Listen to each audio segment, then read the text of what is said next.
Alhamdulillah, nahmaduhu wa nasta'inuhu wa nastaghfiruh wa na'udzu billahi min syururi anfusina wa sayyiati a'malina may yahdihillahu fala mudhillalah wa may yudlil fala hadiyalah. Asyhadu an la ilaha illallah wahdahu la syarikalah wa asyhadu anna Muhammadan abduhu wa rasuluhu alladzi la nabiyya ba'dah. Puji syukur milik Allah, alhamdulillah. Sekarang kalau tidak salah sudah tanggal 1 belum ya? 1 Rabiul Awal. Ya, tarang ngaritung. Ya. Kalau orang Sunda nyebutnya sasih mulud gitu. Mulud apa maulud? Mulud maulud. Orang Sunda mah mulud. Sama dengan kalau kita mau sholat, walaupun ada tulisan di atas, tulisannya iqomah, dibacanya apa? Nah itu. Walaupun tulisannya gede, iqomah, tetap macana naon. Termasuk imamnya. Sok komat. Nah itu imamnya juga begitu. Karena sudah kebiasaan. Baik teman-teman sekalian yang Allah muliakan. Saya awali dengan satu riwayat. Di mana Rasulullah SAW pernah melewati satu kebun kurma gitulah. Di Madinah. Beliau melewati 2 kuburan. Ini hadisnya populer sekali. Kemudian beliau meminta 2 pelepah kurma. 1 pelepah kurma sebetulnya beliau patahkan menjadi 2 dan beliau tancapkan di 2 kuburan itu. Tentunya apa yang dilakukan oleh Rasulullah ini menimbulkan pertanyaan para sahabat. Ada apa gerangan beliau melakukan hal ini? Ternyata beliau kemudian bersabda, innahuma yu'adzabani. Kedua penghuni kubur ini sedang disiksa. Wa ma yu'adzabani fi kabir, bala innahu kabir. Keduanya tidak diazab karena sesuatu yang besar. Tapi akibatnya besar sekali. Maka beliau kemudian menjelaskan, yang pertama, amma ahaduhuma fakana yamshi bin namimah. Yang pertama adalah orang yang suka menyebarkan namimah. Sering diterjemah fitnah. Namimah biasanya disebarkan untuk mengadu domba, bukan domba aslinya, komo domba kuring mah. Nah gitu. Hah? Ayahnya domba kuring. Tetapi yang dimaksud adalah membuat orang yang mencintai, menyayangi menjadi benci. Membuat orang yang bersahabat menjadi saling bermusuhan. Dengan disebarkannya namimah. Dulu ada seorang perempuan namanya Ummu Jamil. Ibu yang cantik. Istrinya Abu Lahab. Lahab itu artinya kemerahan. Jadi kalau kemerahan begitu berarti kulitnya warnanya hitam atau merah atau hitam? Hitam atau putih? Putih. Jadi kalau lagi marah lagi itu kelihatan wajahnya itu memerah. Sebab nu hideung mah bukan memerah genek gitu. Jadi bukan memerah menggenek begitu. Apa bahasa Indonesia menggenek itu? Jadi dulu ada Ummu Jamil, dia menyebarkan fitnah tentang bagaimana sosok seorang Rasulullah SAW. Ia menyebarkan fitnah yang isinya hati-hati jangan dengar Muhammad dengan 2 yang dia sebarkan tuh. 1 diabadikan di Quran, Nabi Muhammad itu majnun, 2 penyihir. Makanya kan rata-rata ustadz mah dituduhna lamun teu dukun ya biasa gila gitu. Kalau ustadz dianiaya, mestinya kan kuno gelo oge biasanya. Kan rata-rata kalau ada imam masjid itu mesti yang menyerang tenu gelo. Berarti ustadz mah teu dipikir resep kuno gelo. Berarti anur teresep ka ustadz saha nu gelo itu. Biasanya kan. Nah ini disebar-sebarkan. Kenapa? Nabi Muhammad itu suka menyampaikan ayat Quran yang mereka anggap ketika Nabi membaca Al-Quran itu kayak orang gila, ngomong sorangan. Kalau kita enggak kan, kalau kita baca misalkan A'udzu billahi minasy syaithanir rajim. Ara'aital ladzi yukadzibu biddin. Misalkan, kalau kita baca yang semacam ini, ayat ini, orang nggak nyangka kita gila. Kenapa? Karena kita bicara pakai bahasa Sunda atau pakai bahasa Indonesia. Lah Rasul kan bahasanya bahasa Arab. Maka dianggap gila karena seperti orang ngomong sendiri. Lalu tiap orang yang mendengar omongan atau apa yang disampaikan oleh Rasulullah, mereka terpengaruhi. Wah, berarti tukang sihir. Jadi seolah-olah tersihir, maka disebarkanlah hoax saat itu bahwa Muhammad itu orang gila dan Muhammad itu penyihir. Hati-hati bisika sihir. Nah makanya ini imamnya tukang namimah tuh Mujamil gitu. Nah jadi yang diazab di kubur itu adalah seorang muslim apa orang kafir yang Nabi tancapkan itu. Karena Nabi mengatakan begini, selama pelepah kurma ini belum mengering, semoga Allah meringankan azabnya. Orang kafir apa orang muslim di kuburannya? Orang muslim.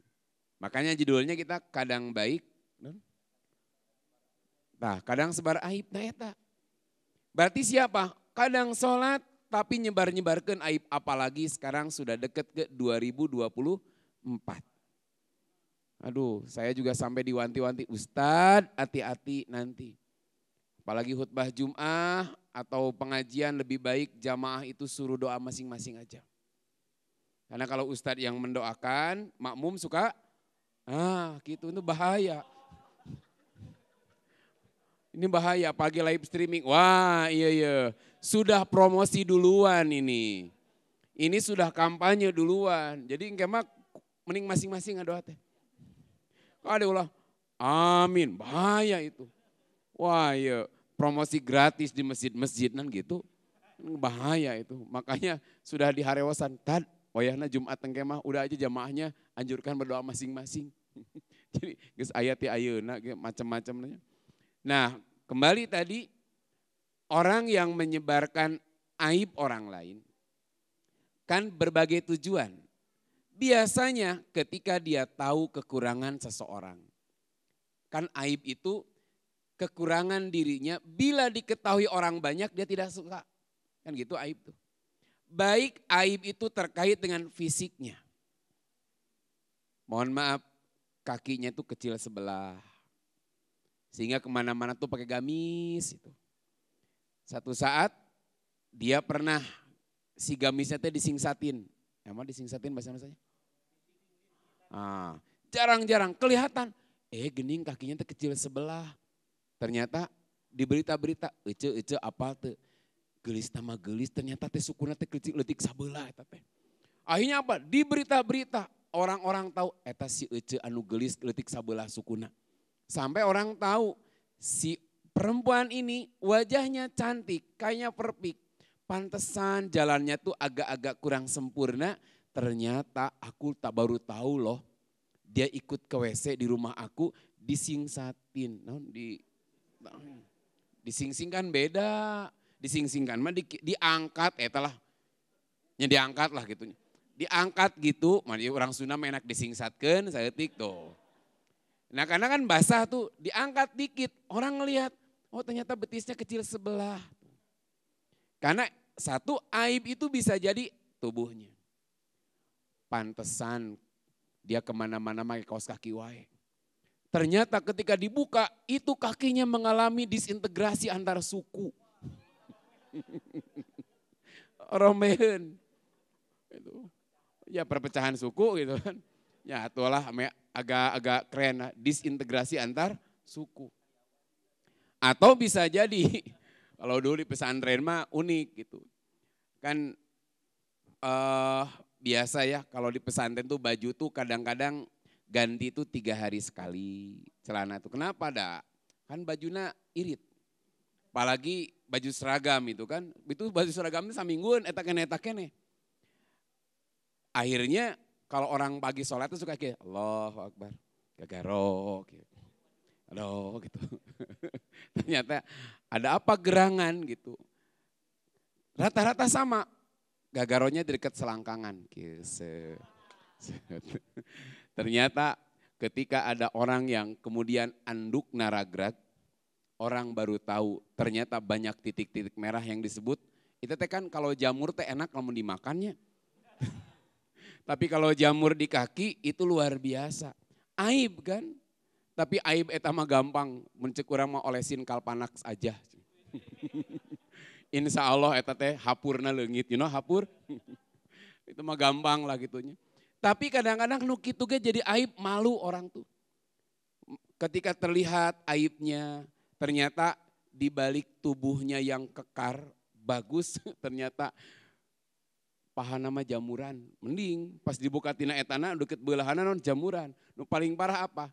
Ada orang dulu kan waktu zaman Pasha Ungu lagi top-topnya, zaman lagu Demi Waktu, itu kalau orang seneng ke artis, seorang artis biasanya kan stylenya diikutin. Nah akhirnya dia pakai celana yang dalam bawahnya susah dimasukin tapi atasnya merosot. Itu kalau pakainya terus pakai kresek dulu. Set gitu. Kan ininya agak merosot kadianya. Nah apa namanya? Kok bapi? Oh bawah pinggang. Nah yang susah itu kalau sholat. Kalau sholat ketika sujud itu suka kelihatan ada kenceleng. Itu bahaya tuh. Mending kenceleng aja, eta aya bulet-bulet anu bareureum tah. Jamuran hungkul teungeunah ban. Mun urang mau kalpanak mah dioles we eta tah harunya sodakohan eta teh. Nah, kalau ada sponsor kalpanak tolong diolesin aja nih. Kang abdi nulungan non pangoleskeun. Nah ngoleskeun keur salat da didinya batal. Batal enggak kalau kelihatan auratnya? Batal. Makanya kalau lihat yang gitu kepikirnya ada uang koin asukeun. Nah, uang koin nu beureum dikerik tah gitu kan. Itu kadang-kadang seperti itu. Nah itu teh aib kan, makanya kalau ada aib yang begitu apa yang kita lakukan? Tutupi buru-buru. Lain orang mah, eta tingali. Waduh, ya Allah, tingali. Kan itu kalau kita ada kalau ngajak orang lihat, eta tingali barudak ngora, leheung mun alus, jaba hideung, jaba bohak unggul gitu. Lagi sujud kelihatan, itu malah dipajak, lihat eta. Padahal bukan nyuruh orang ngelihat, kalau melihat begitu buru-buru tutupan. Kalau ada sarung cepet, itu ada bapak-bapak keren tuh ngelihat anu gitu, dia ambil sarung, dia tutupan. Ditutupan diginiin langsung, di apa? Kan dia berdiri gini nih, langsung gini, pas dia berdiri, talikeun. Boleh enggak? Boleh, teu naon. Kayak gini, kalau ada orang yang salah kiblat, boleh kita luruskan tidak? Misalkan kiblat ke sana, dia ke sini. Allahu Akbar. Karena dia tidak tahu arah kiblat, ceritanya nggak di masjid. Karena saya pernah dulu ke Cianjur, sholat di salah satu aula ya. Kan beda kan anu soleh mah kapikirna sholat terus kan. Nah ketika kita tanya, Pak dupi ieu teh kiblatna ka mana? Dukanya kirang terang abdi ge. Kan aneh orang situ tidak tahu. Kita ngeluarin tuh HP. Ternyata dari 5 HP semuanya nggak sepakat arah kiblatnya. Mana iya tah? Karena tidak ijma ini antar HP itu. 36 beren kuotana pakir KB atau sinyalnya jelek. Nah kalau teman-teman lihat ada orang yang dia nggak tahu arah kiblat, boleh nggak kita balikin? Boleh kan? Seperti zaman Nabi ketika lewat di satu masjid, orang tuh salah kiblatnya, masih ke kiblat pertama Baitul Maqdis. Maka apa kata Rasulullah SAW? Ada orang yang lewat tuh, dia mengatakan ala innal kiblata qad huwilat. Kiblat itu sudah berpindah. Artinya boleh dikasih tahu. Bisa tak apal kemana-mana kan, dulu mah tahu kan. Makanya mereka ketika tahu bahwa kiblat sudah pindah tinggal muter karena tahu kiblatnya. Nah orang ini misalkan nggak tahu kiblatnya, boleh diputerin. Puterin ke sini kiblatnya. Nu diputerkeun laki nuhun taulah eta mah. Lamun nganuhunkeun batal kabehanana.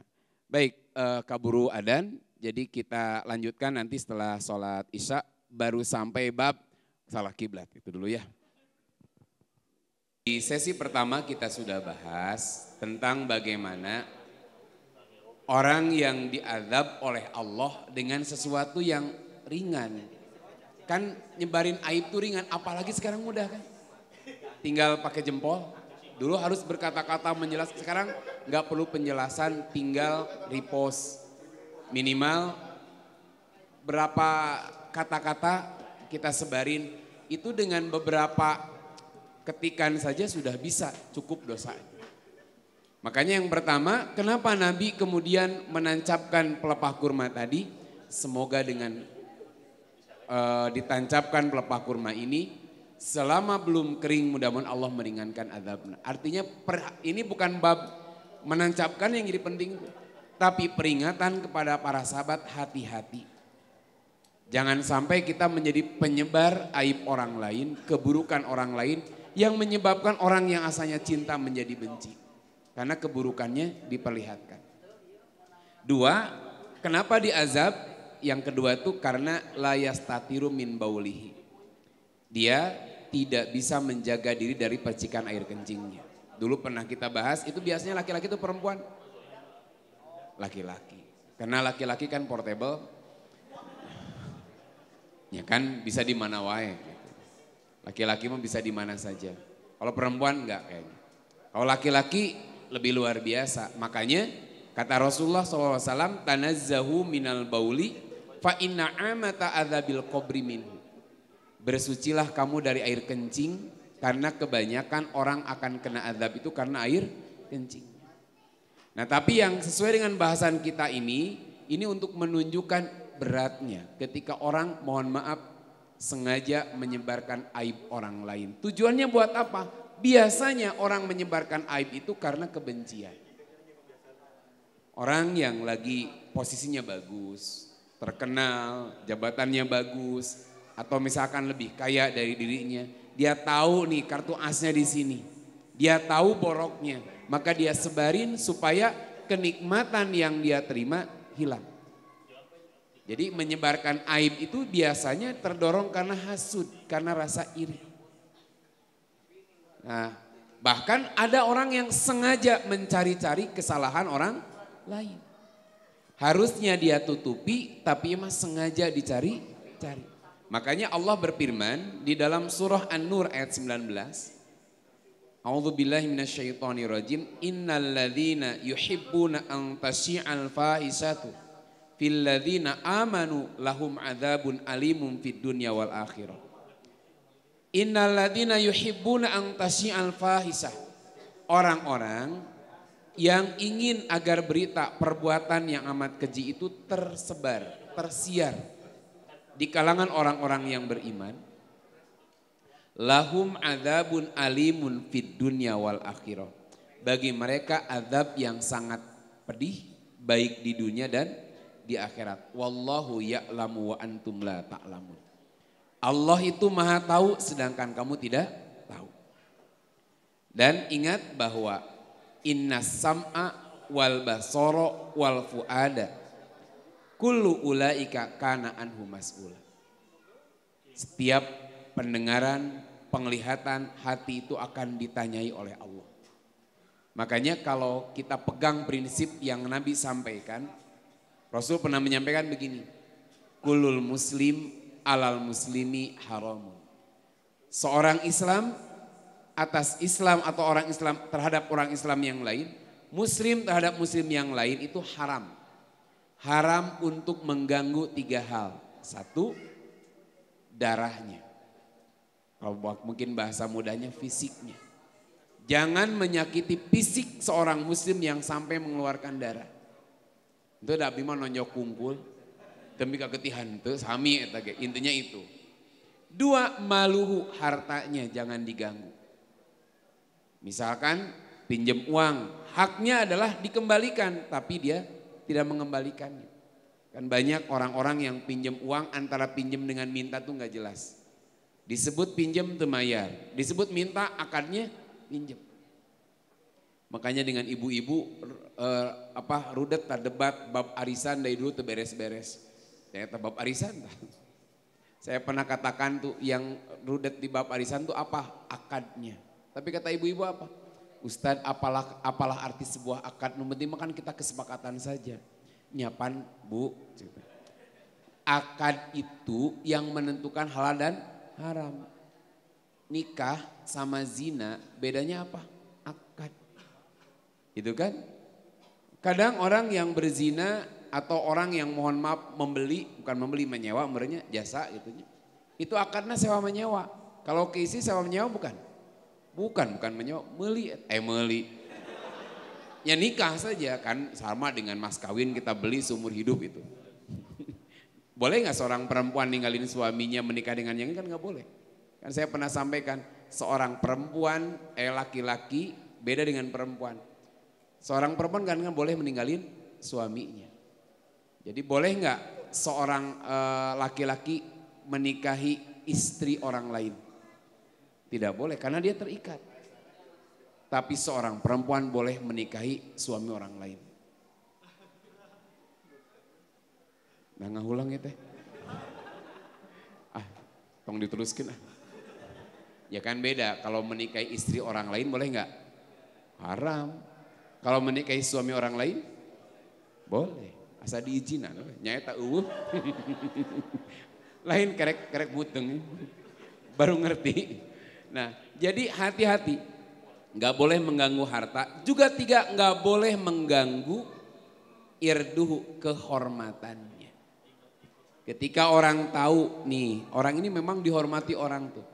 Tapi di balik penghormatannya aku tahu backstage-nya kayak gimana. Di balik pesona yang dia timbulkan aku tahu banget di balik itu semua. Karena aku kan behind the scene-nya tahu banget. Dia tuh orang yang luar biasa misalkan. Kalau ngemotivasi orang tuh luar biasa. Keren banget, orang-orang termotivasi. Di balik itu semua aku tahu banget. Naon? Behind the scene-nya ente. Dia tuh kelihatannya bagus misalkan. Ngemotivasi orang, membuat nangis orang, membuat semangat orang. Jeung pamajikan nama teu akur apal teu, urang mah apal pisan. Gitu. Bahkan gede ambek asina mata teh. Terus meditna ka Cidang. Wah, kalau di depan tuh pencitraan, di belakang aku tahu banget meditna orang eta.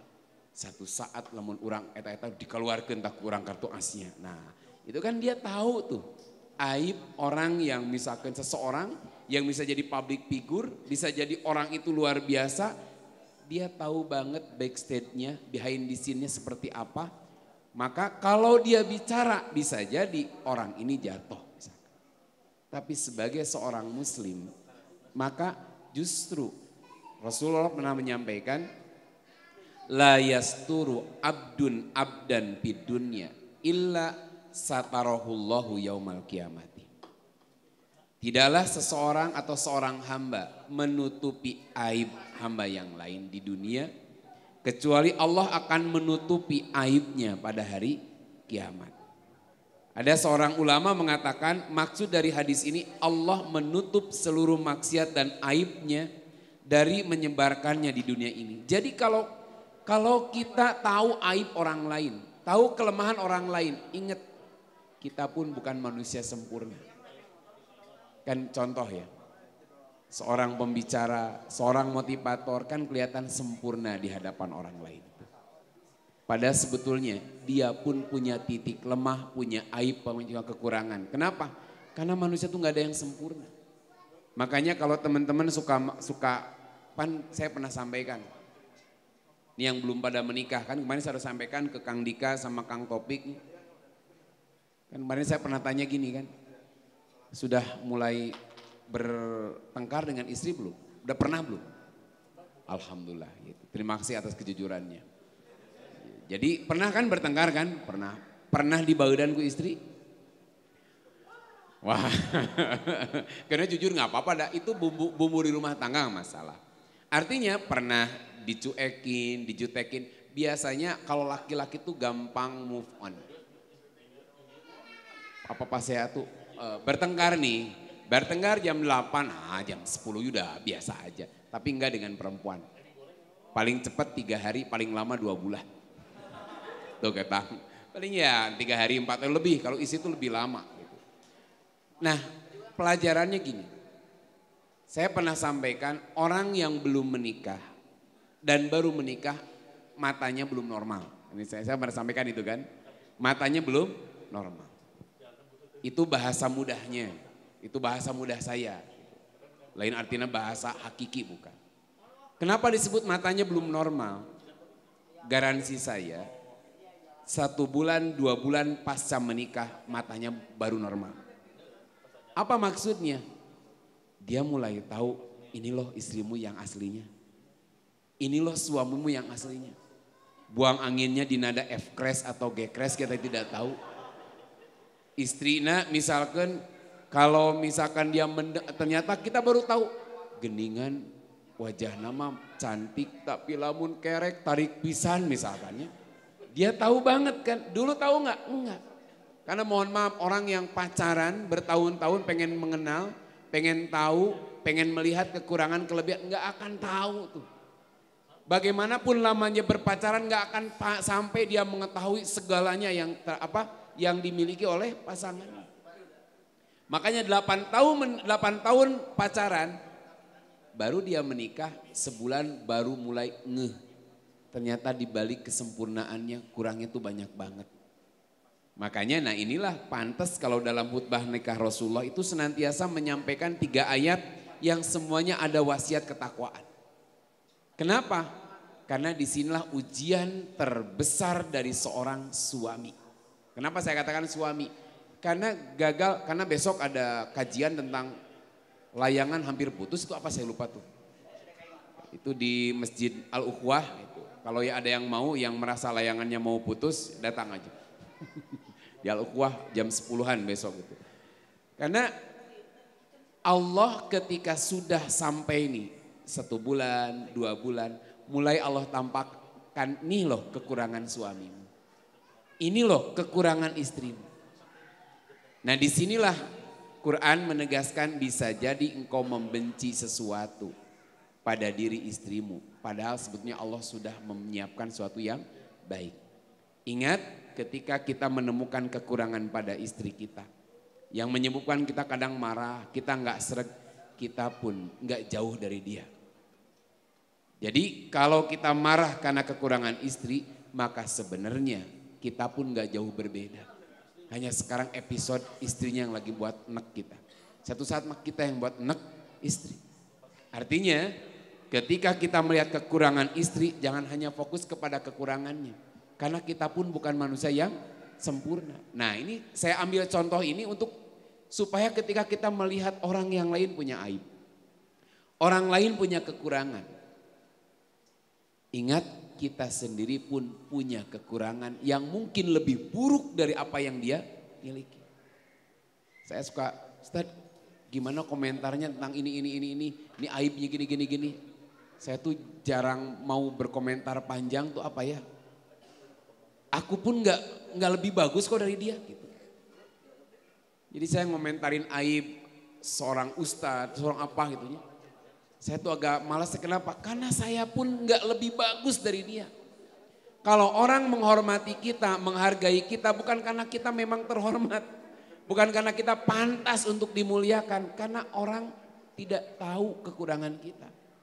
Allah yang menutupi aurat kita. Makanya ada satu doa nih. Ini doa tuh populer, ada yang menyebutkan riwayat Ibnu Hibban. Tapi saya juga belum temukan nih. Tapi doanya bagus sih. Allahumma stur aurati wa amin rawati. Ya Allah tutuplah auratku. Yang dimaksud aurat itu adalah bukan aurat badan ini dah. Gak usah minta ke Allah tuh. Nutup aurat tinggal dipakai. Kayak gini lah perbandingannya. Ya Allah luaskanlah kuburnya. Gak usah ngadoa. Legaan we. Ini susah ngadoa. Gitu aja kudu ngadoa. Ya Allah terangilah kuburnya. Pasang lampu. Kan gitu. Kan bukan itu maksudnya.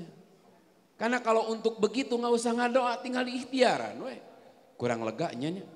Ini sama kita bikin 5 meter aja kuburannya. 5 meter, bisa gulang-guling jadi tukar dia kan. Bisa cangkel kan, gak dituai. Terangilah kuburnya, gelap ya udah kita pasang lampu, masukkan ke dalam gitu. Nah itu kalau pakai logika. Karena itu bukan kuburan tapi alam kubur. Jadi kuburan bukan alam kubur. Yang kita mintakan tuh bukan luaskan kubur yang ini. Bukan terangi kubur yang ini. Tapi alam kubur yang kita nggak tahu sebelah mana. Tapi kalau Anda nggak percaya silakan. Saya persilakan lebih dulu. Kayak nge-WA ke Abdi. Tad asli, tad. Sempit di kubur teh gitu. Karena saya pernah di WA oleh orang yang sudah meninggal. Bahkan status saya dibaca oleh beberapa orang yang sudah meninggal. Itu ada beberapa orang yang sudah meninggal baca status saya. Nah ini ayah, ya Allah dibaca aku geus maut. Karena itu teh orangnya yang punya WA-nya sudah nggak ada, sudah wafat. Tapi masih bisa komen jempol jreng gitu ke Abi. Loh kok masih hidup gitu. Ternyata ting sanu nyepeng. Yang lucu mah saya pernah tanya gini. Kumaha Pak karaosna ayeuna sakitnya gimana? Joli jawab pun bapak tos ngantunkeun. Hah? Nah ngajawab geus nu maot ngaku. Ternyata anakna nu ngepikna gitu kan. Nah, teman-teman sekalian, tadi saya sampaikan ketika kita melihat orang aib seseorang, kekurangan seseorang, apalagi kita harus komen tentang kekurangan seseorang, maka ingat kita pun mungkin bisa jadi lebih buruk daripada aib yang dimiliki orang. Kita manusia itu terbatas hanya melihat dohirnya. Itulah luar biasanya. Makanya nikmat gak kalau kita tahu yang gaib?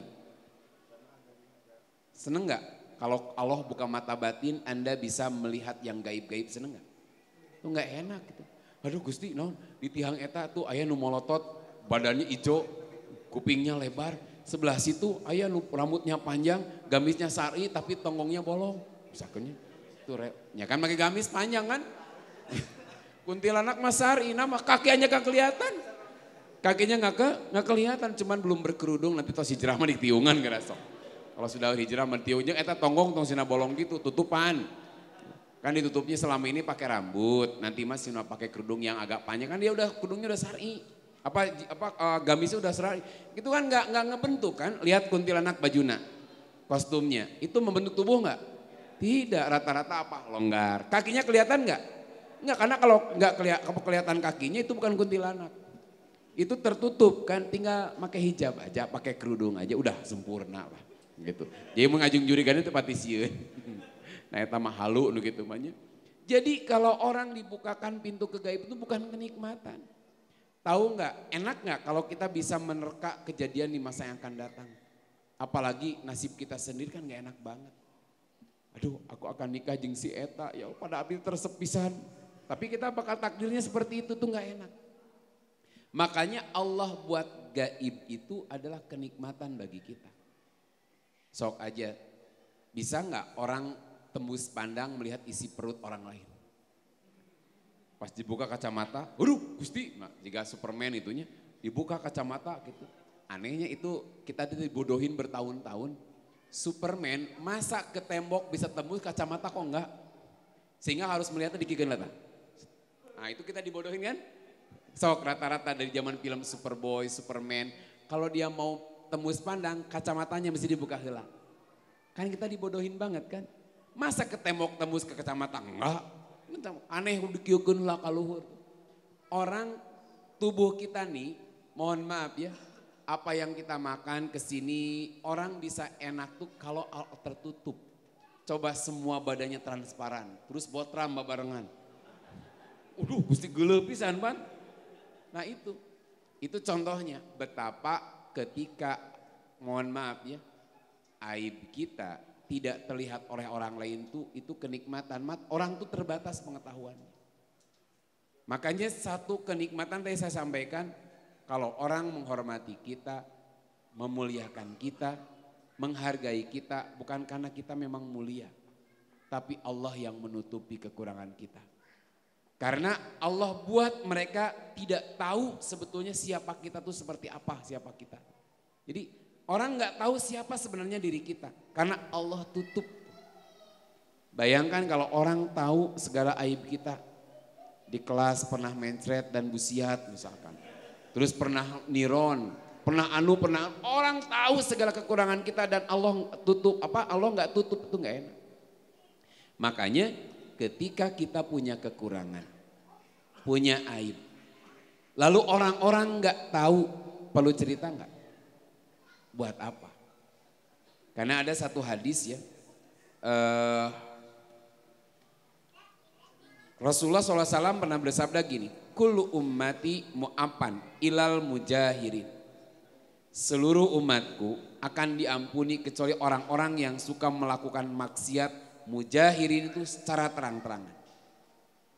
Seperti apa orang yang melakukan maksiat secara terang-terangan? Wa inna minal mujaharati an ya'malar rajulu bil laili amalan thumma yusbiha wa qad satarahullahu alaihi. Jadi yang termasuk maksiat terang-terangan itu seseorang melakukan satu perbuatan di malam hari. Kemudian di pagi hari Allah tutupi kekurangannya itu, aibnya di waktu malam itu. Allah tutupi. Fayaqulu, tapi dia mengatakan, ya fulan, amil tu albari hata kada wa kada. Semalam aku telah berbuat ini, berbuat ini, berbuat ini. Padahal Allah sudah tutupi aibnya, tapi dia ceritakan pada orang lain.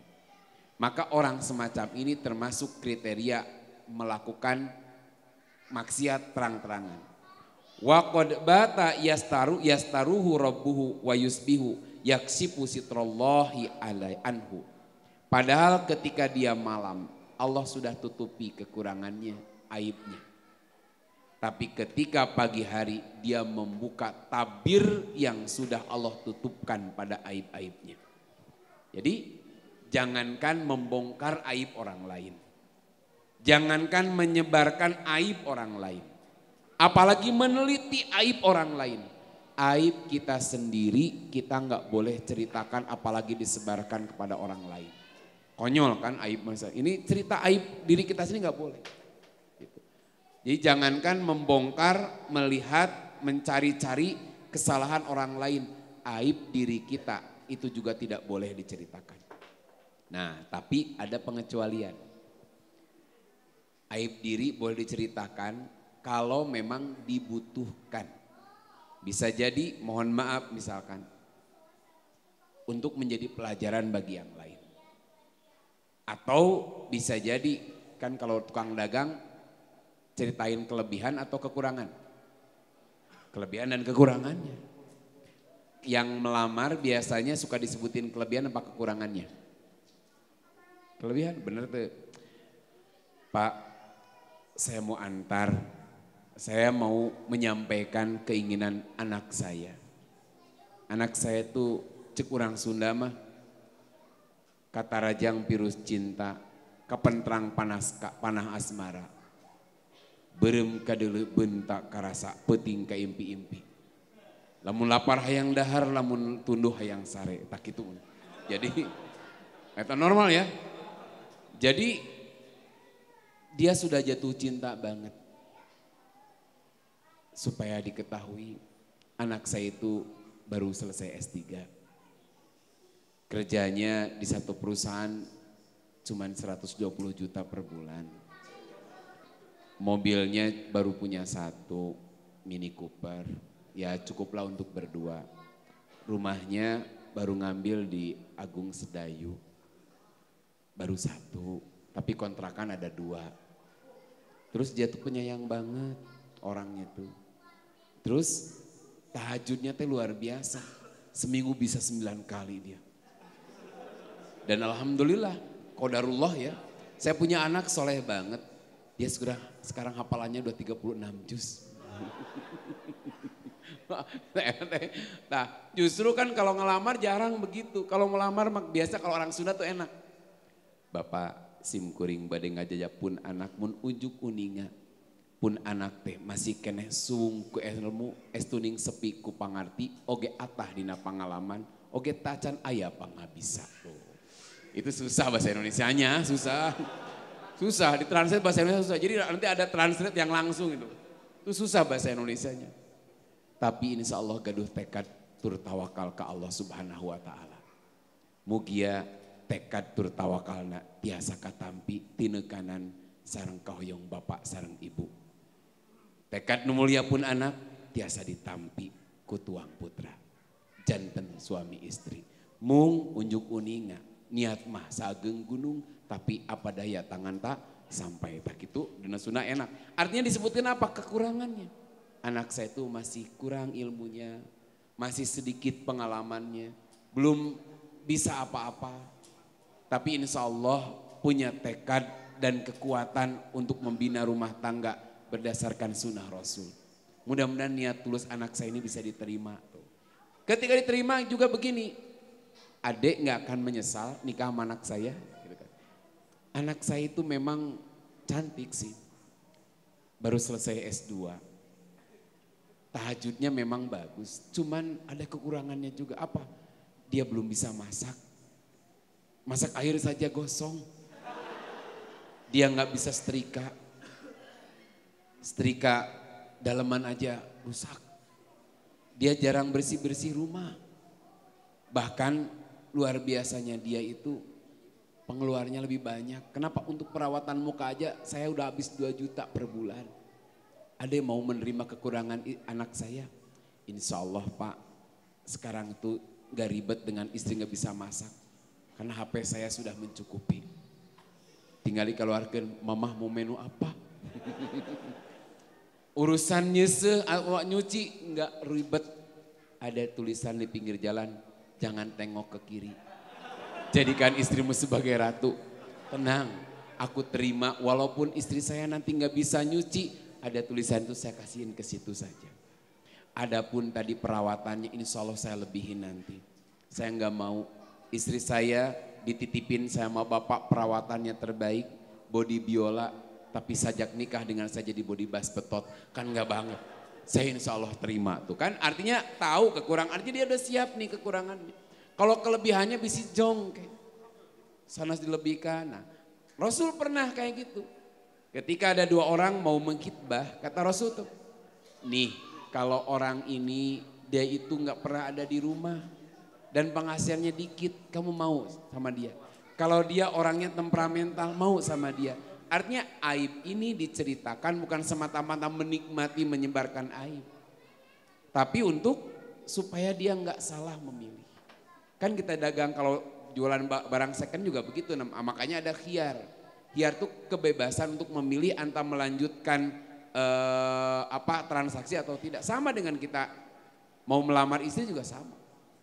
Kira-kira dengan profil semacam ini mau tetap menerima enggak?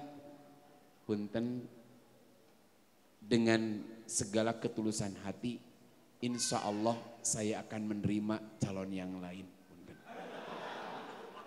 Punten, ya mundurnya wayang daripada kecewa udah. Nah artinya ini boleh. Atau boleh nggak menceritakan aib seseorang karena tujuannya untuk memperingatkan orang lain dari keburukannya boleh. Seperti kalau kita baca hadis, hadis ini dhaif, lemah. Karena ada rawi, dia itu pendusta. Kan itu aib. Ada rawi begini, kenapa ulama begitu? Menyelamatkan orang lain supaya tidak salah dalam mengamalkan hadis. Itu dibolehkan. Bahkan boleh nggak menceritakan aib suami sendiri? Nggak boleh. Kalau sekedar untuk menikmati. Curhat imam. Tapi curhat nanti di hadapan 10 orang. Ini ngobrol di warung kopi itu. Liar pembajikan orang. Saya pusing punya istri. Tiap hari kangkung wajeng kacang berem. Nggak ada menu lain. Padaku saya teh dikasih itu per bulanan tuh nggak kecil. Ya 500-700 ribu lah untuk biaya dapur itu. Ya kurang atau 500-700 mah. Saya udah bosen. Jeung istri saya mah luar biasa. Di rumah teh ngedul terdaik beberes. Kemudian masak, ngeunah. Kangkung, ya Allah Gusti kalau belum hidung can diangkat. Sayur kacang, ya Allah teka mana-mana rasana. Ngalewat istrinya teh kangkung jeung sayur kacang kan jadi gitu orang-orang tuh tahu. Ngejamin gak orang yang ngedenger kita curhat bab istri kita, ini ngedenger nih, misalkan 4 orang, 3 orang, curhat istri kita tuh, ngejamin gak dia gak cerita sama istrinya lagi? Gak dijamin kan, datang ke imah, bieu babaturan orang, teman saya curhat istrinya sama aku tuh, emang gimana gitu? Oh gak bisa, dah gelis, gelis nama gelis kan, oh gak bisa, no. Makanya gerak, masak kangkung kowe asin nunggal poe, terus sayur kacang, ya Allah ledok tapi rasana gitu. Tuh, kayak istrinya cerita. Istrinya cerita deh ke tetanggana. Tanya pengantin anyar, pamajikan apal tuh. Cerita jadi we sakampung apal eta sayur kacang jeung kangkung. Itu hati-hati, jangan gampang cerita. Itu istri kita sendiri. Apalagi kan ada hadisnya bab ranjang, bab itulah nggak boleh diceritakan ke sembarang orang. Nah, ada namanya Hindun, istrinya Abu Sufyan. Dia datang kepada Rasulullah, ya Rasulullah suami saya itu orangnya pelit. Kan aib deh. Kalau dulu angkatan kami itu ada lagu Kacida, Piraku, Resiko, Sapoe, Ukur, Sarebu itu. Nana Mardiana nyanyi nate. Itu angkatan dulu Sumbang lagu runtah. Nah eta, itu diceritain ke Rasul tuh. Kan aib. Apakah boleh? Kan harus ada mukodimah atau sababun nuzul dulu. Baru di sini ditanyakan, apakah boleh saya ngambil dari dompet suami saya tanpa sepengetahuan suami? Boleh nggak ngambil uang suami tanpa ada sepengetahuan? Ibu-ibu boleh nggak bu? Ahwat boleh ngambil uang di dompet suami tanpa izin boleh nggak? Boleh. Kan uangku, uangmu keheula. Sembarangan. Uangku iya, uang di antara uangmu ada uangku, bukan semuanya uangku kan. Di antara uangmu ada uangku. Kenapa ada hak dari istri pada dompet suami? Betul tidak? Nah jadi ngahulang ya. Di dompet suami ada hak istri enggak? Ada, karena hak untuk memberikan nafkah. Nah masalahnya nafkah udah dikasih. Boleh enggak rajin mengamankan lagi? Ngamankeun salembar 2 lembar pus gitu. Ngamankeun istilahna teh. Ngan pinter minta maafnya nanti pas lebaran. Wah eta mah sampai ke sungkem-sungkem. Naon? Dia yang suka mengamankan tiap hari salembar 2 lembar. Nah, hukumnya tetap tidak boleh istri mengambil uang suami. Makanya Hindun datang ke Rasul bertanya bab ini dan Rasul membolehkan. Khudhi mayak piki wabna hudi ambillah apa yang mencukupkan kamu dan anak-anak. Lebih dari itu nggak boleh. Nah ini sebagai contoh saja, aib diceritakan bukan untuk menikmati aib, menjelek-jelekan, menjatuhkan, bukan itu. Tapi mencari solusi gimana nih. Atau ada seorang datang kepada Ustadz, Pak Ustadz, saya punya istri gini gitu. Bagaimana sih harusnya sikap saya kepada istri saya yang seperti ini? Itu aib juga kan? Atau seorang istri juga datang kepada seorang ustadz atau seorang kiai, dia curhat, Ustadz bagaimana suami saya gini, apa saya harus bertahan? Atau memang lu gua aja gitu? Apa harus bertahan, apa tetap bersabar atau memang aku akhiri saja? Emang kenapa? Cerita ini suaminya gini. Nah ini tentu diperbolehkan kalau bukan sekedar menceritakan aib, tetapi untuk mencari solusi atas masalahnya. Nah tapi kalau sekedar menyebarkan aib, apalagi membangkitkan kebencian seseorang pada orang itu yang tidak boleh. Nah tadi saya gambarkan nyebarin aib diri saja tidak boleh. Kalau nggak penting-penting banget, kalau tidak ada untuk pelajaran atau hal yang lain lah. Allah sudah nutupin aib kita, nggak usah kita sebarkan, nggak usah kita bicarakan. Bisi ke aib yang lain yang harusnya kita tutupi oleh Allah buka. Itu lebih luar biasa. Makanya pantas tadi doa Rasulullah tuh, bukan doa Rasul ya, saya belum tentu hadisnya ini, paling doa bagus lah gitu loh. Allahumma astur aurati, ya Allah tutupi aurat saya. Maksudnya tutupi aib-aib saya. Wa amin rawati, dan tenangkan hati saya. Andai kata ini benar doa Rasulullah luar biasa. Kita minta supaya aib kita nggak kelihatan. Karena dibalik segala orang tuh nampak kita tuh sempurna, kita tuh baik. Orang nggak tahu dibalik kebaikan kita, kesempurnaan kita di mata orang lain, ada aib-aib kita yang kita tutupi. Kan kita kalau pakai baju begini nggak tahu kan, anu hapur, hapur, anu jamuran gitu. Kalau tadi pan urusan kesrek yang atul mah tadi bisa kuparut, digaro kan eta, atau bisa kukal panak, diledot atau apa gitu. Yang penting itu ada solusinya. Tapi mohon maaf, ada aib-aib yang nggak bisa diobati kecuali dengan dia bertobat kepada Allah. Kita pernah melakukan satu dosa. Melakukan satu maksiat yang kalau orang tahu malu kita banget. Kan beda, kalau tadi aib fisik mah gampang tinggal obatan. Tapi kalau aib terkait dengan maksiat kepada Allah dan Allah sudah tutupi, orang nggak tahu, nggak usah kita cerita. Gitu kan, nggak usah kita cerita. Nah, kalau aib kita saja kita harus tutupi, nggak usah ceritain. Karena kita udah nikmatnya Allah tutupin. Bagaimana mungkin kita menceritakan aib orang lain, apalagi sengaja mencari kekurangan orang lain, sekedar untuk menjatuhkan orang itu. Itu lebih tidak boleh lagi. Makanya di surat tadi An-Nur ayat 19, lahum adzabun alimun fid dunya wal akhirah. Jadi hati-hati, apalagi nanti di musim 2024, kalau enggak memang kita nge-repost buat apa? Emang Ustadz kan iya teh supaya orang nggak salah pilih. Tapi pertanyaannya benar atau enggak ini? Ternyata bagaimana kalau misalkan aib pasangan, salah satu pasangan disebarkan, ternyata bukan kekurangannya yang dia betul-betul dimiliki, tapi sekedar hoax yang buat untuk menjatuhkan ini. Lalu kita ikut menyebarkannya, kena oleh ayat tadi. Jangankan hoax, fitnah, aib yang betul-betul ada saja. Sebetulnya sebagai seorang muslim kita diajarin oleh Nabi, al-muslimu man salimal muslimuna min lisanihi wa yadihi. Seorang muslim itu yang bisa menjaga lidahnya dan perbuatannya dari menyakiti saudaranya. Karena tadi saya tegaskan, Nabi menyampaikan muslim terhadap muslim yang lainnya haram 3 hal diganggu, darahnya, hartanya dan kehormatannya.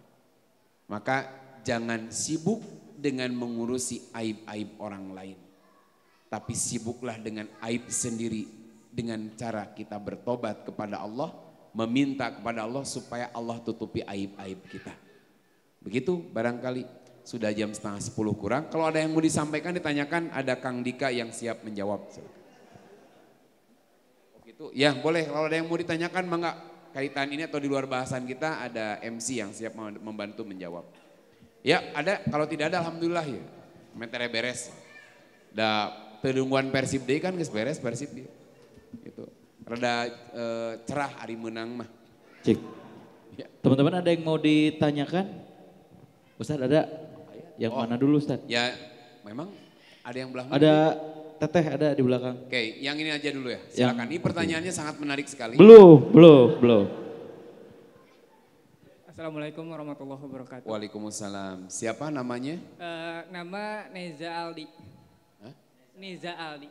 Oh, kelahiran tahun 2000-an atau 90-an? 99. Oh, pantesan. 90. Ya, namanya pada bagus-bagus gitu. Ya, silakan Kang Neza ya. Jadi begini Ustadz, perihal yang dijelaskan tadi kan ada 3 perkara yang tidak boleh diganggu oleh seorang muslim ke muslim yang lain. Nah, untuk perihal darah atau fisik, misal yang beraktivitas di bidang olahraga, MMA gitu. Ya bela diri yang seperti itu gimana gitu. Kebetulan saya sendiri pernah latihan Muay Thai. Begitu Terus? Ustaz. Maksudnya tuh jadi apakah di olahraga seperti itu diperbolehkan atau bagaimana ya Ustaz?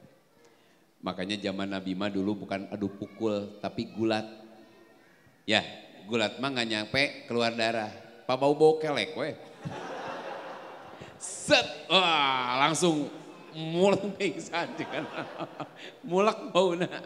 Nah, ini kontroversi kan karena olahraga dalam Islam itu kan dulu berkuda, memanah, berenang. Nah, tapi kan dulu juga ini feeling saya ya.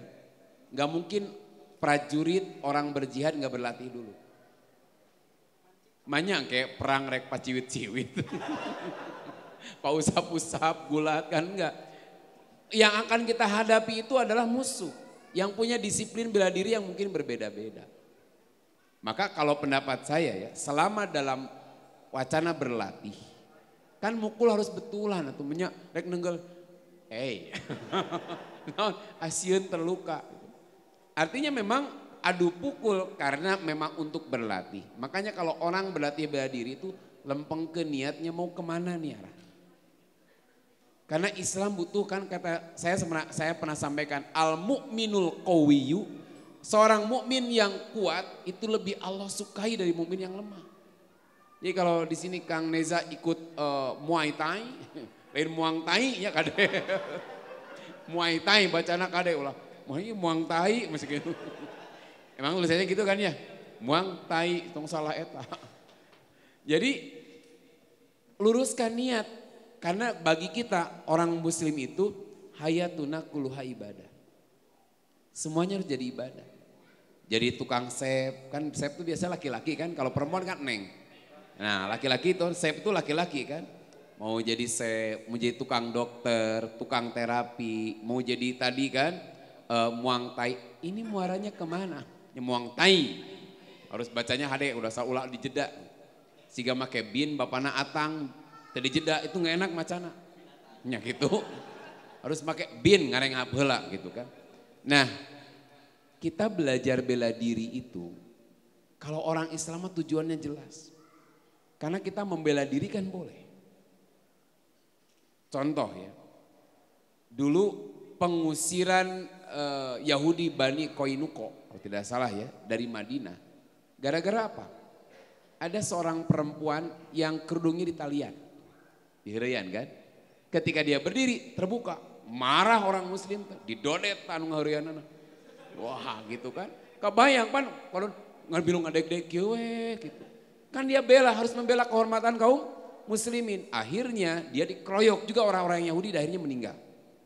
Maka terjadilah kemudian pengepungan Bani Koinuko dan akhirnya diusir dari Madinah. Kan kebayang nggak akan, kalau orang nggak pernah latihan, nggak pernah bisa misalkan latihan berantem tadi, itu akan repot. Makanya kita belajar bela diri untuk perjuangan Islam. Apalagi ningali preman teh langsung ngadarek dek, elaku kopeah ka wani. Wani kene geng motor daripada urang, padahal urang mah gang motor urang. Mereka lebih berani, makanya kemah kalau ada keren kalau begini mah ambil batu. Dikeun hayang sirah maneh siga kieu, tah kitu keren. Dikeun. Kan itu nggak mungkin tanpa latihan. Saya juga dulu pernah ikut kateda ya. Karate tidak, taekwondo tidak. Ya kateda, karate tidak, taekwondo tidak. Itu ada kan kita disparingkan itu. Saya sejak SMP udah berlatih bertarung begitu dan eleh wae gitu. Ya gitu. Nah itu aib, kalah kan dalam bertanding mah ada kalah ada menang, eleh wae gitu. Kenapa ya? Mungkin bakatnya saya jadi ustad, kan jadi ustad banyak sok tipayun, banyak ustad tipayun. Ustaz, oh kaharep gitu kan, Ustaz masuk ayo mendukung dari belakang bagian Allahu Akbar, kaharep. Gitu. Nah, jadi dalam pertarungan tuh ada kan, mungkin ada kan walaupun ada aturan kan. Contoh kan nggak boleh memukul muka, ya kan? Boleh nggak kalau ini teman-teman yang ikut karate, taekwondo, boleh nggak nyerang muka? Boleh, itu kan bahaya kan, di dis kalau itu mah. Kalau lagi bertanding kan, makanya pakai apa? Pengaman. Pakai ini. Kenapa? Karena itu bagian dari berlatih. Nah, para ulama debat tebal bagaimana kalau yang sampai ikut berdarah-darah hanya pertandingan saja. Kayak Habib Nuryanto lah gitulah. Susah nyata lah. Nah, ini para ulama kontroversi antara boleh dan tidaknya gitu. Bertarung sampai seperti itu gitu. Tapi kalau bertarung, belajar, berlatih, bela diri. Karena memang di Islam itu ada yang namanya jihad. Membela diri, membela keluarga, itu hukumnya wajib. Kan? Makanya kita dituntut untuk sehat fisik, kuat fisik kita. Nah sampai berlatih itu nggak masalah. Yang mungkin terjadi perbedaan pendapat ketika jadi petinju, kemudian dia dibayar. Nah ini yang kontroversi para ulama. Makanya sekedar teman-teman anu wajah-wajah lain atlet penting. Nah nanti kalau tidak ditarungkan, jangan naon jurus wae tapi tak pernah tarung. Susah pas asina lumpat atau jangan naon. Gitu. Memang dan hiji dan dua sama dan kawan-kawan juga kalah kan lompat gitu. Jadi Muay Thai mau itu nanti ikut pertandingan atau apa, hemat saya selama niatnya lurus mau jadi apa kita.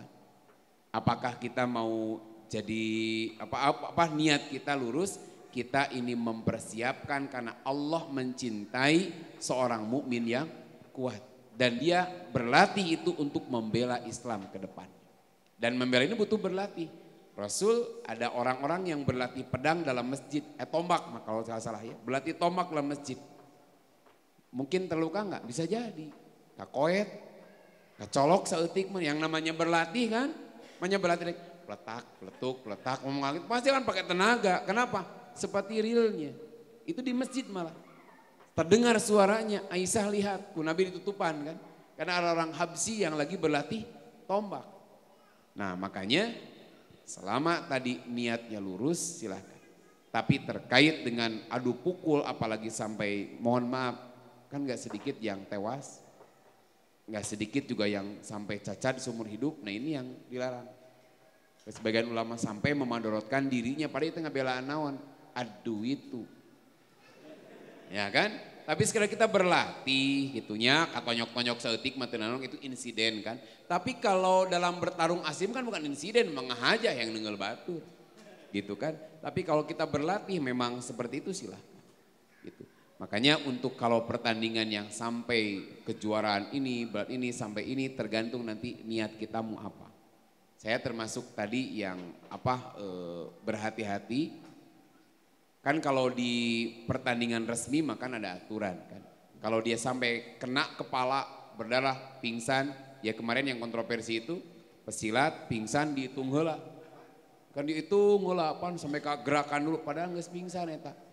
Keburu mahot manten itu. Demi aturan itu kan sampai ada yang protes. Nah, ini yang dihindari itu. Ketika kan tidak boleh apa yang kita lakukan itu memadorotkan. Bukan berarti Islam melarang, berarti justru harus kan zaman Nabi juga mal mungkin berjihad namun tebarisa bela diri. Rasul sendiri kan beliau termasuk orang yang kuat saat itu. Gitu. Nah makanya ke teman-teman yang belajar Muay Thai silahkan.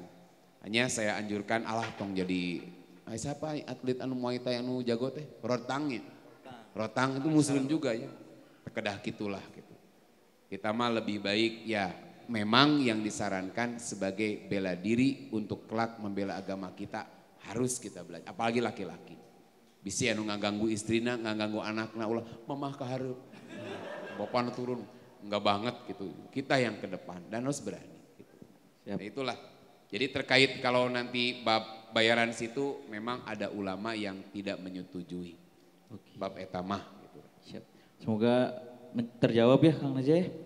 Siap. Ada lagi tadi teteh di belakang? Oke. Ke belakang dulu ya Ustadz ya. Ustadz? Ya boleh. Ladies boleh, siap.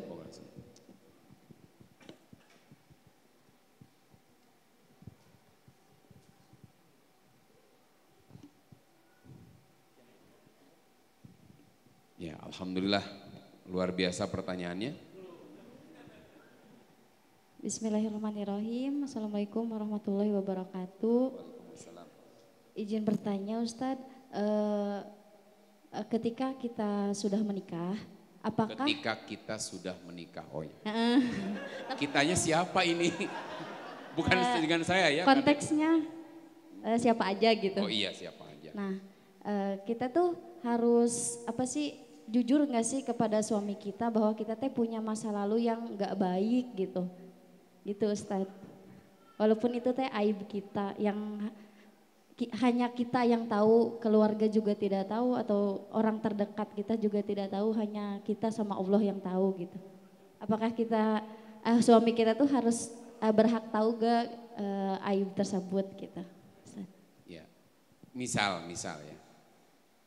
Kalau kita cerita sebelum nikah aib-aib kita ke calon suami, aib-aib kitanya nggak enak. Jangan pakai kita. Kalau seorang perempuan, kita menjadi aku kebawaan itu. Enggak banget kan saya mah tengiring-giringnya. Kalau seorang perempuan, ini kita buka dulu ini wawasannya. Kalau seorang perempuan yang mau dinikahi oleh seorang laki-laki, lalu dia ceritakan aib yang bedanya, kalau yang tadi ceritakan kekurangan bukan aib banget kan. Aduh calon istri itu atau anak saya itu belum bisa masak, memang aslinya nih bukan pencitraan, nah itu kan lain. Tapi apakah seorang perempuan yang punya aib di masa lalu yang buruk perlu nggak cerita kepada calon suaminya? Terus kalaulah cerita, oh gitu neng teh, oh kalau gitu saya nggak jadi aja. Aku pilih menikah dengan yang lain, ngejamin nggak nyebar aibnya? Ternyata nggak jadi kan. Oh gitu ya. Mohon maaf teh kalau begitu saya nggak jadi deh nikah sama teteh. Udah biarin semoga teteh ketemu dengan suami yang lebih baik dari saya. Saya nggak kuat dengan masa lalu teteh. Udah mudah-mudahan saya doain aja teteh ketemu dengan orang yang lebih baik. Pokoknya semoga kalau memang jodoh kita dipertemukan, kalau enggak mudah-mudahan enggak jodoh sih. Pulang. Apa nanti ngejamin nggak dia nggak cerita sama yang lain? Kan kita nggak tahu. Makanya kalau seorang perempuan punya aib di masa lalu yang buruk, seorang suami yang baik, kan dia sudah ada akad, siap menerima apa adanya. Karena mohon maaf ya, pernikahan pertama biasanya, baik laki-laki atau perempuan siap menerima apa adanya. Tapi kalau pernikahan kedua, biasanya harus ada apanya. Ya kan? Istri pertama mah menerima suami itu apa adanya. Tapi istri kedua ada apanya nih? Kan gitu kan? Tapi dana gitu. Makanya kalau seorang laki-laki atau perempuan punya aib di masa lalu yang Allah sudah tutupi, hemat saya dia nggak perlu cerita kepada suaminya. Cuman dia harus jelaskan, kamu harus siap menerima aku apa adanya dengan segala yang pernah terjadi. Pokoknya mah kalau kamu cinta siap nggak menerima aku apa adanya. Apapun kamu, apapun masa lalu kamu, aku sudah siap menerima kamu, bukan kelebihan kamu, tapi segala kekurangan kamu. Kenapa? Biarlah masa lalu berlalu. Hanya untuk tahu saja, bukan untuk dikenang sepanjang masa. Hirup maka hareup, entong wae mundur ka tukang, bisi tiguling. Nutup maka hareup gitu. Melihat mah ke depan. Nah, kalau begitu kan penting, orang tuh akan begitu penting kan. Dia nggak usah cerita. Gini loh, akan menyesal kan. Pokoknya masalah aku tuh gini-gini, ceritakan gitu. Itu kan nggak bagus juga. Kembali ke hadis tadi. Sesuatu yang sudah Allah tutupi. Kekurangan, keburukan masa lalu kita. Kita nggak usah ceritain kepada calon pasangan kita. Termasuk tadi, kalau kita mau menikahi seseorang atas dasar cinta, dalam Islam itu al-hukmu bidawahiriha. Hukum itu berdasarkan apa yang nampak saat itu. Kelihatannya orang ini solehah, kelihatannya. Ya kan kita nggak tahu kan. Orang juga memandang kita, oh kelihatannya orang ini soleh. Karena kita hanya dituntut melihat dohirnya. Urusan hati walaupun pakai lay detektor ya. Itu nggak akan bisa. Orang nggak bisa menerka isi hati seseorang. Makanya kita hanya menghukumi orang tuh dohirnya saja. Kita mau melihat pasangan kan, bahasa Nabi, tunkahul mar'atu li arba'in. Perempuan dinikahi karena 4 hal. 1, li jamaliha. Lihat dia cantik apa enggak. 2, li nasabiha. Lihat dia anak siapa. 3, li maliha, hartanya. 4, li diniha, agamanya. Ujungnya kata Nabi, padbar bidatidin taribat yadak. Pilihlah yang punya keteguhan agama, kamu tuh akan tenang. Kapan melihatnya? Saat apa yang kita lihat ketika mau menikah. Dia nggak tahu masa lalunya kayak gimana kan. Yang penting saat saya menikah orang ini baik. Dan ketika dia menikahinya harus siap dengan menerima segala kekurangannya. Ulah kieu, Kang, kelihatannya kan aku tuh menyejukkan sekarang tuh. Kerudung aku rapi. Dulu mah aku teh segini Kang, pakaiannya teh. Aku teh dulu teh DJ, bahkan saya tuh pernah loh berhubungan dengan laki hampir berzina. Tapi cuman sebatas berpelukan aja kok, gak lebih dari itu. Tapi gak hanya satu laki-laki, ada 5 laki-laki loh yang pernah sama saya. Ini ngapain ceritain, udah itu mah Allah udah tutupi aib itu. Sekarang kesolehan kita yang kita nampakkan bukan karena pencitraan, karena kita memperbaiki diri. Udah nikah ternyata Allah tampakkan tuh kekurangan kita, aib-aib kita di hadapan suami. Bukan kita yang cerita nih, Suami kita tahu kan tadi, dia harus sudah siap dengan menerima kekurangannya. Kalau nggak mau menerima, kenapa mau nikah sama saya? Kan dengan menikah dengan aku, kamu harus siap dengan apa yang sudah pernah terjadi padaku. Tapi ada suami yang baik mah dia akan menerima apa adanya. Gitu sih. Jadi hemat saya nggak usah diceritakan aib di masa lalu yang sudah Allah tutupi. Karena kalau kita ceritakan ngejamin nggak dia nggak sebarkan pada yang lain. Nanti ceritakan ke dia terus akhirnya nyebar. Kita jadi seolah-olah bermaksiat terang-terangan karena apa yang sudah Allah rizkikan tertutup kita buka sendiri. Begitu. Jadi janganlah nggak usah diceritakan. Gitu. Cekapnya mau nikahnya, oh udah setengah 10 kurang. Setengah 9 Ustaz. Kurang kan. Oh iya kurang. Kurang sama sabaraha we. Siap. Ustaz. Mudah-mudahan apa yang disampaikan ada guna dan manfaatnya. Kita terus berdoa mudah-mudahan Allah menjaga kekuatan kita untuk tetap istiqomah. Dan mudah-mudahan pertemuan kita di tempat ini jadi isyarat kelak Allah pertemukan di surga yang penuh kenikmatan. Aku qouli hadza wa astaghfiru wa lakum. Assalamualaikum warahmatullahi wabarakatuh.